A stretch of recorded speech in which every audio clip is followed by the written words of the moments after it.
Emily's life was falling apart, and each day felt more suffocating than the last. Her relationship with Michael felt like a trap, his control over her growing tighter. Her mother, desperate for financial security, couldn't see the harm it was doing. "You have to stay with him, Emily," her mother would insist, her voice filled with urgency. "We can't afford to struggle anymore." Emily had always dreamed of becoming an artist, but life had a way of pulling her in different directions. She worked as a receptionist at a small office, a job that didn't fulfill her but paid the bills. That is until the day she was called into her boss's office and informed that the company was making budget cuts. Emily was one of the first to go. It wasn't because she wasn't good at her job, but simply because she had the least seniority. The news hit her hard, mainly because she lived with her mother, who relied on her income to keep their modest home afloat. Emily returned home that evening with a heavy heart.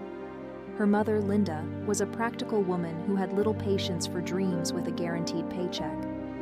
When Emily broke the news about losing her job, Linda's first response was to remind her of the bills they had to pay. There was no time for self-pity or dreaming about what could have been. The next few days were a blur of job applications and interviews, none of which seemed promising. Emily began to feel the weight of her situation more and more. She had always wanted to attend art school to create something uniquely hers, but with her responsibilities at home, that dream seemed more distant than ever. One afternoon, while running errands, Emily accidentally bumped into a man in a wheelchair.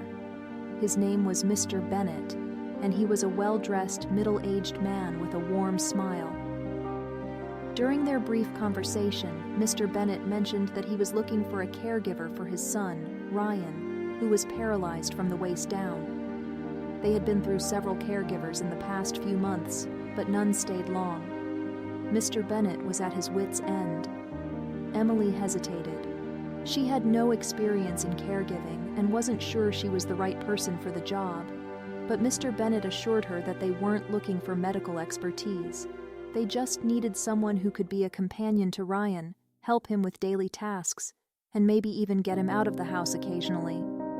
The job offered decent pay, which was more than Emily could say for the other opportunities she had come across.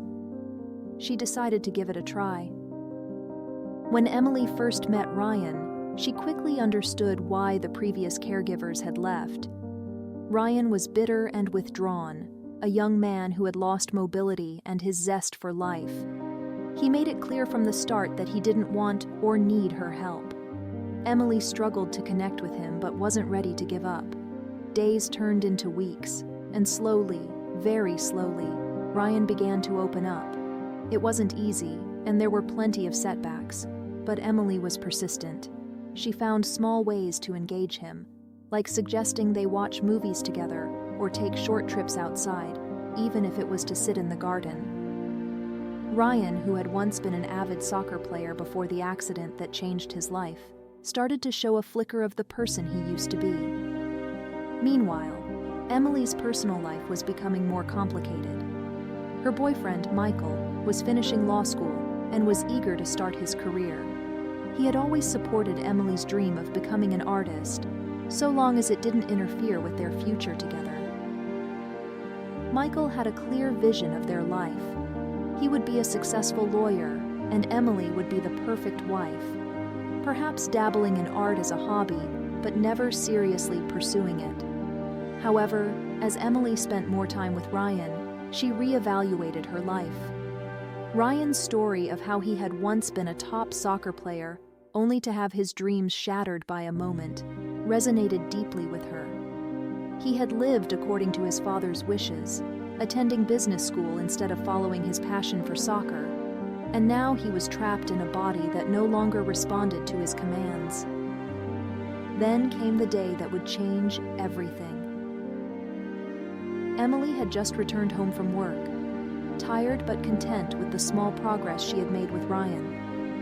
As she entered the house, she found a letter waiting for her, a letter from the prestigious art school to which she had applied on a whim. She hesitated momentarily before opening it, her heart pounding in her chest.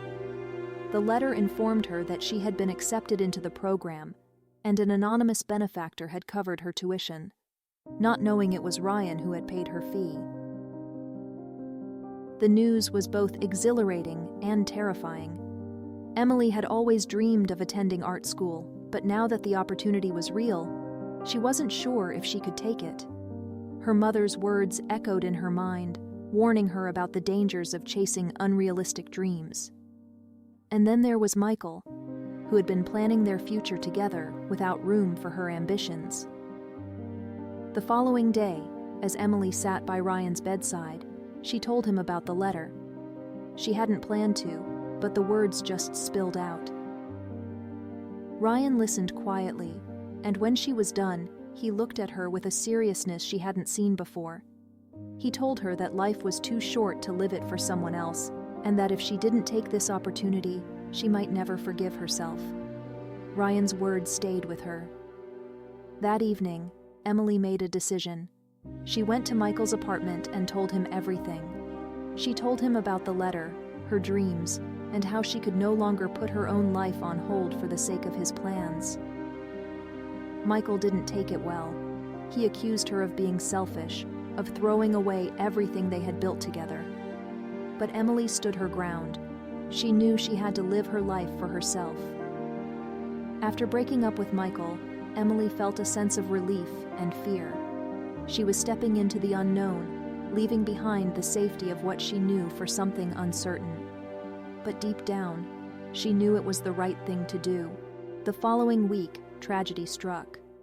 Ryan suffered a severe cardiac episode and was rushed to the hospital. Emily was there when it happened, and the sight of him lying unconscious in the emergency room brought back all the fears she had been trying to push aside. Mr. Bennett was worried, and the doctors weren't optimistic.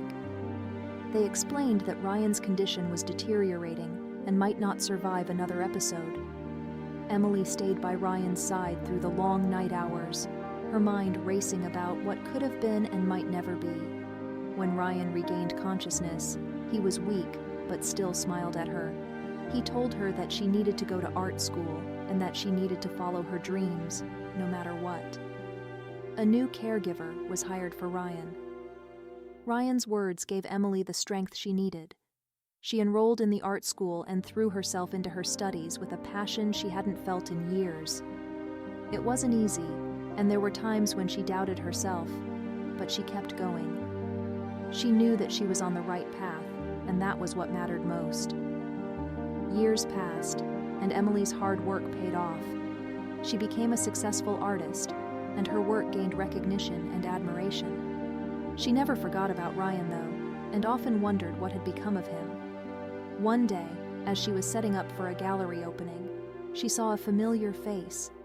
It was Ryan, walking toward her with a slight limp but no wheelchair in sight. They embraced, knowing their lives had changed in ways they could never have imagined. Ryan told her about an experimental surgery that had helped him regain some of his mobility. It had been a long and challenging journey, but he became stronger daily. Emily showed him around the gallery, and as they walked together, they both realized that they had found their way back to the lives they were meant to live.